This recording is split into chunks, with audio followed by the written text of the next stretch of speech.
The Burning Deck, May 8, 1942, late afternoon, Coral Sea. The flight deck shudders. A violent metallic scream tears through the hull as a 550-pound bomb punches down through steel and detonates below. Flames burst upward in a geyser of orange and black. Fuel lines rupture, planes rock against their tie-downs, men are thrown flat as the shockwave ripples from bow to stern. On the bridge of the aircraft carrier Yorktown, Captain Elliot Buckmaster steadies himself against the railing. Smoke rolls past the island's superstructure. You can almost taste it, thick, oily, electrical. Another explosion. Below decks, in a maze of pipes and cables, Lieutenant Commander Arnold E. True, engineering officer, is already running. The lights flicker. Ventilation fails. Somewhere deep inside the ship, fires are feeding on aviation fuel. "Flood the magazines!" someone shouts. Hoses snake through passageways. Sailors in flash hoods disappear into smoke so dense it erases faces. Pumps strain, bulkheads groan as damage control teams fight to isolate the blast zones before the fire reaches the forward fuel tanks. The Yorktown is wounded, not sinking, but hurt badly. Overhead, Japanese dive bombers peel away into the clouds, their mission in their minds complete. The Battle of the Coral Sea drifts into uneasy silence. The first carrier versus carrier clash in history has ended. Strategically, it's a checkmate for Japan's advance toward Port Moresby, but tactically, Yorktown limps. Her flight deck is scorched and buckled. Internal compartments are flooded. Boilers are unstable. Electrical circuits are compromised. She lists slightly to port, wounded but stubborn. In Tokyo, the damage reports filter upward. Imperial Navy staff officers study reconnaissance photographs. They see smoke columns. They see destruction. They assume what they want to assume. Yorktown is finished.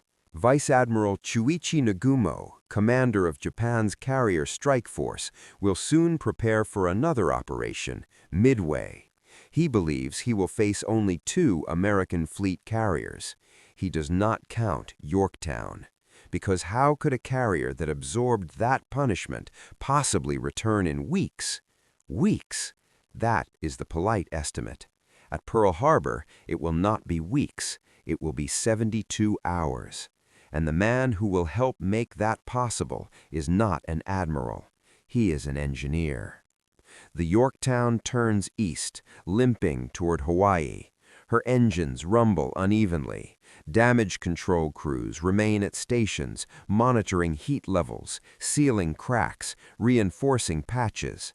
Night falls over the Pacific. The sea is deceptively calm. Below deck, Arnold True studies diagrams under emergency lighting. His hands are blackened with grease and soot. He knows the ship intimately, every valve, every conduit, every vulnerable artery. He also knows something else. If war in the Pacific is about carriers, then every carrier is a nation's heartbeat, and America cannot afford to lose this one. Ahead, 1,200 miles away, Pearl Harbor waits. Behind them, Japanese planners prepare for an operation they believe will finish what Coral Sea began. But they are calculating with the wrong number, and they have no idea. 72 hours.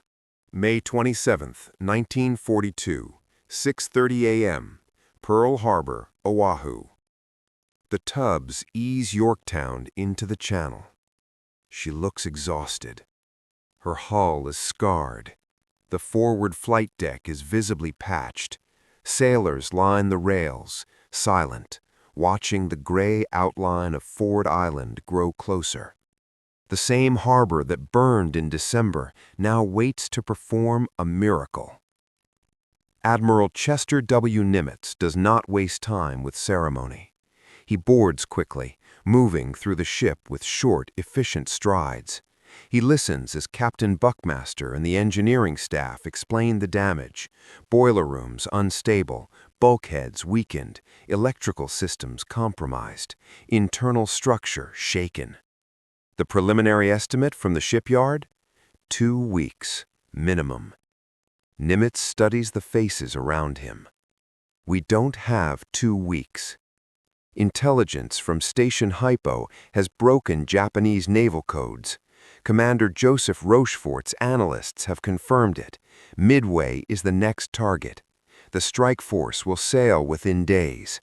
If Yorktown is not ready, only Enterprise and Hornet will meet the most powerful carrier fleet in the world. 2 against 4. Nimitz makes the decision. Get her ready in 3 days. There is no debate. By mid-morning, Pearl Harbor transforms into controlled chaos. Over 1,400 shipyard workers swarm Yorktown. Welders, pipe fitters, electricians, riggers, men who had been working without pause since December. And at the center of the engineering coordination stands Lieutenant Commander Arnold True. He does not shout. He does not dramatize. He organizes. Blueprints are unrolled across makeshift tables. Damage reports are prioritized. Temporary fixes are authorized where permanent repairs would take too long. Steel plates are cut before the final measurements are even finished. This is not about perfection. This is about survival. You can hear the rhythm of it, hammer strikes, welding arcs snapping bright blue against steel, the grinding whine of metal being reshaped under pressure. Sparks fall like metallic rain. Below decks, compartments are opened that still smell faintly of burned insulation and fuel. Warped beams are reinforced, cables are rerouted around destroyed switchboards, pumps are tested over and over. Sleep becomes irrelevant. Coffee circulates in dented metal mugs, shirts darken with sweat, hands blister. At one point, inspectors discover that the ship's structural integrity around the forward elevator is weaker than expected. If she takes another heavy hit, the deck could buckle catastrophically. True studies the frame supports. There isn't time to rebuild the section fully, so he makes a decision that borders on reckless. Reinforce from beneath with temporary bracing, redistribute load stresses, weld additional steel where it matters most. It won't be textbook, but it will hold. It has to. Above deck, aircraft from Coral Sea are replaced. Fresh Wildcats and Dauntless dive bombers are hoisted aboard. Ammunition is loaded. Fuel lines are pressure tested. Every hour matters. Every hour is stolen. By the second night, floodlights bathe the carrier in harsh white glare. From a distance, Yorktown looks like a construction site afloat. Men move like shadows across her skeleton. Japanese reconnaissance believes she is out of action. Japanese planning assumes she is sinking into irrelevance. But in Pearl Harbor, she is being reborn. On the third morning, inspectors walk her decks again. Boilers function, steering holds, flight operations limited but operational. 72 hours. It is not perfect. It is not safe, but it is enough. As Yorktown slips away from Pearl Harbor on May 30th, weld seams still warm to the touch, Arnold True stands quietly near the rail. He knows the truth. If they are hit again, really hit, those rushed reinforcements will be tested in fire. And in 3 days' time, they will be. Far to the west, 4 Japanese fleet carriers steam toward Midway. They are certain of victory. They are certain of the numbers. They are wrong. The Phantom Carrier. June 3, 1942, North Pacific. 350 miles northeast of Midway. The sea is cold and slate gray, stretching to a horizon blurred by mist. On the flight deck of Yorktown, engines cough to life one by one. The sound vibrates through steel, not entirely steady, but strong enough. Sailors glance at the welded seams beneath their boots. They hold. Task Force 17 moves in silence. Admiral Frank Jack Fletcher has chosen Yorktown as his flagship despite her wounds. Enterprise and Hornet operate nearby under Admiral Raymond Spruance. 3 American carriers, but Japanese intelligence believes there are only 2. High above the fleet, a Japanese reconnaissance float plane searches through scattered clouds. Its pilot scans the ocean methodically. He reports sightings. 2 carriers. He circles again, fighting haze and distance. Yorktown's patched deck, still scarred and darkened, blends into shadow. The formation spacing is deceptive. The message transmitted back to Vice Admiral Chuichi Nagumo confirms what he already expects. 2 carriers. On the bridge of Akagi, Nagumo studies the report calmly.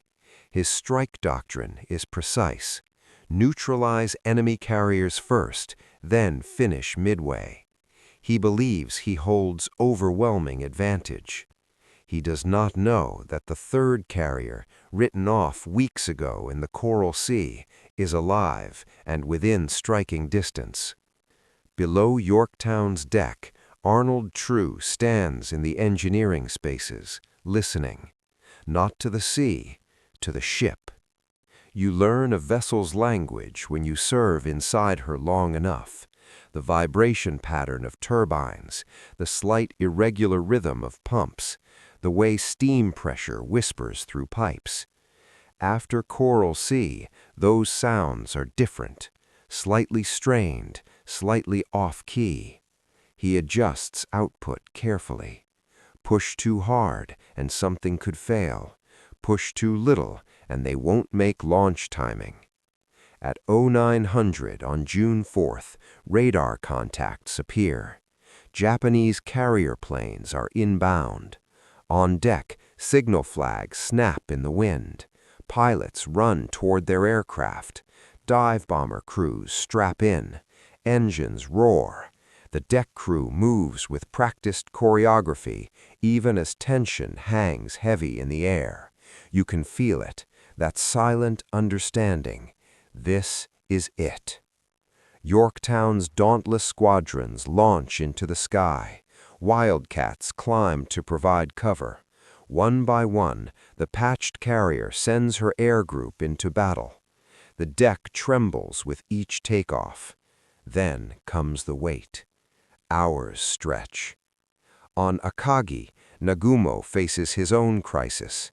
Reports of American ships force him to reconsider his strike configuration.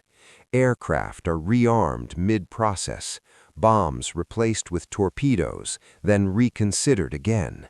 The hangar decks become cluttered with fueled and armed planes. Confusion creeps in. At 10:20 hours, American dive bombers from Enterprise and Yorktown break through the clouds. In 5 devastating minutes, Akagi, Kaga, and Soryu are set ablaze. The sky fills with smoke columns, rising like black pillars from the ocean. Nagumo's fleet, moments ago invincible, is crippled. But one carrier remains, Hiryu, and she will strike back. When Japanese scouts finally confirm Yorktown's presence, disbelief spreads through command channels. Yorktown? Impossible. They were certain she was disabled, certain she was weeks from combat.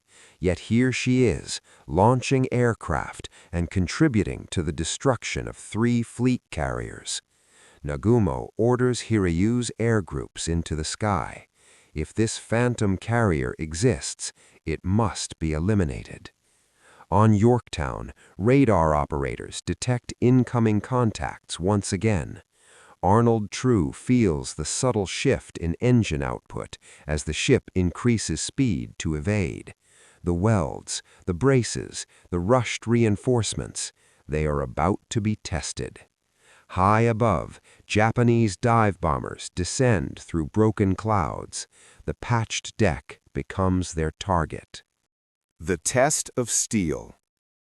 June 4th, 1942, 12:20 p.m. North Pacific. The alarm cuts through the carrier like a blade. Dive bombers, port side! Men sprint, anti-aircraft guns elevate. The sky above Yorktown fills with black bursts of flak, blooming like violent flowers against pale clouds. You can hear them before you see them, the rising scream of descending aircraft. Aichi D-3A Val dive bombers from Hiryu plunge almost vertically, their silhouettes growing larger by the second. The wind over the deck turns sharp and violent. Sailors brace. Then, impact. The first bomb slams into the flight deck near the center line, detonating below. The deck flexes. The entire ship convulses. You feel it in your chest. A second bomb tears through near the forward elevator. Flames shoot upward. Steel plates warp. Aircraft parked on deck ignite instantly, fuel spilling like liquid fire. A third explodes deep inside, shredding compartments and rupturing pipes. Below decks, Arnold True is thrown against a bulkhead. Lights flicker. Steam erupts from ruptured lines in blinding white clouds. The air becomes a furnace. "Seal it off!" someone shouts through smoke. Water rushes through hoses. Damage control teams move again. The same choreography from Coral Sea, but now under even worse conditions. You can barely see more than a few feet ahead. Heat presses against skin through heavy fabric. The temporary reinforcements installed in Pearl Harbor groan under stress, but they hold. Yorktown does not break. Above, flames rage across the flight deck, yet within minutes, disciplined teams isolate the fires. Flooding counterbalances the list. Boilers are secured and then restarted. Emergency power kicks in. From Hiryu's strike leader's perspective, the sight is reassuring. Yorktown is burning heavily. He reports success. On Hiryu's bridge, confidence returns. One American carrier down. But then, reconnaissance aircraft circle again. Smoke still rises from Yorktown. Yet she remains afloat, still maneuvering, still alive. At 2:30 p.m., another wave appears on radar. This time, torpedo bombers. The slow, low-flying Nakajima B-5Ns approach from both sides, forcing Yorktown to split her defensive fire. Wildcats dive, intercepting some. Anti-aircraft guns thunder continuously. The torpedoes enter the water with terrifying precision. One strikes port side. The explosion punches through the hull below the waterline. The ship lurches violently. Lights die again. Steam pressure collapses. A second torpedo follows moments later. The list becomes severe, over 20 degrees. You can feel gravity shift beneath your feet. Below decks, Arnold True watches gauges swing wildly. Water floods compartments faster than pumps can manage. He understands immediately. This is different. Temporary reinforcements were built to survive blast shock, not catastrophic flooding. Bulkheads strain under water pressure. Captain Buckmaster makes the decision. Prepare to abandon ship. The order moves across decks with quiet efficiency. No panic, just discipline. Men climb down cargo nets into the sea. Others leap directly from the angled deck. Oil spreads across the water's surface, reflecting the sky in distorted patterns. Arnold True hesitates for only a moment. He runs final checks, isolating valves, shutting down systems, preserving whatever can be preserved. The engineer's instinct to save the machine fights against survival. Finally, he climbs to the deck. He looks back once. Yorktown is leaning heavily now, smoke drifting upward in slow spirals. The weld seams, installed days earlier, are still visible beneath charred plating. They bought time. They allowed her air group to strike. They allowed 3 Japanese carriers to burn. In the distance, smoke columns from Akagi, Kaga, and Soryu stained the horizon. But the battle is not finished, because even as Yorktown lists in the water, American dive bombers are already searching for Hiryu, and soon another column of smoke will rise. The final exchange. June 4th, 1942, late afternoon. The sea around Yorktown is strangely calm. Men cling to life rafts and debris, watching their carrier burn and lean against the horizon. The air smells of oil and cordite. Smoke drifts low across the water, blurring distance and scale. Somewhere beneath that smoke, the Pacific swallows wreckage piece by piece. But far above, another drama is unfolding. American SBD Dauntless dive bombers, launched from Enterprise in Yorktown earlier in the day, are still in the air, low on fuel, searching. Then, a glint, a weight cutting clean through the ocean. Hiryu, the last operational Japanese fleet carrier. The pilots roll into attack almost instinctively. You can feel the sudden drop as their aircraft tip forward, gravity pulling them toward the deck of their target. On Hiryu, lookouts scream warnings, anti-aircraft guns open fire, tracer rounds streak upward in violent arcs. But it is too late. The first bomb smashes through Hiryu's flight deck and detonates in the hangar below. Flames erupt instantly among fueled aircraft. The second and third follow within seconds. Shock waves ripple through the ship. In minutes, Hiryu is ablaze. Admiral Tamon Yamaguchi remains aboard, choosing to go down with his carrier. By nightfall, all 4 Japanese fleet carriers that struck Pearl Harbor are burning wrecks. Akagi, Kaga, Soryu, Hiryu. The balance of power in the Pacific shifts in a single day. Back near Yorktown, salvage crews cautiously return aboard the crippled carrier the following morning. The list has stabilized. Fires are out. She is battered, but not sunk. Tugs attempt to tow her back toward Pearl Harbor. Arnold True returns as well. Engineers do not abandon their machines easily. Inside, compartments are flooded. Twisted steel blocks passageways. The once roaring heart of the ship is silent. Yet she still floats, stubborn, defiant. For 2 days, salvage parties fight to save her. Pumps run continuously. Temporary patches are reinforced. The sea remains deceptively gentle. Then, June 6th. A shadow slips beneath the waves. Japanese submarine I-168.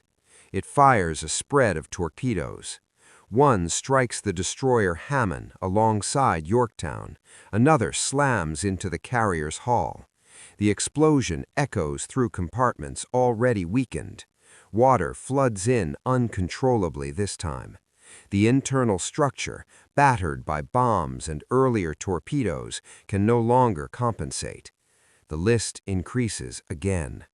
This time, there is no saving her. Early on June 7, 1942, USS Yorktown rolls slowly onto her side.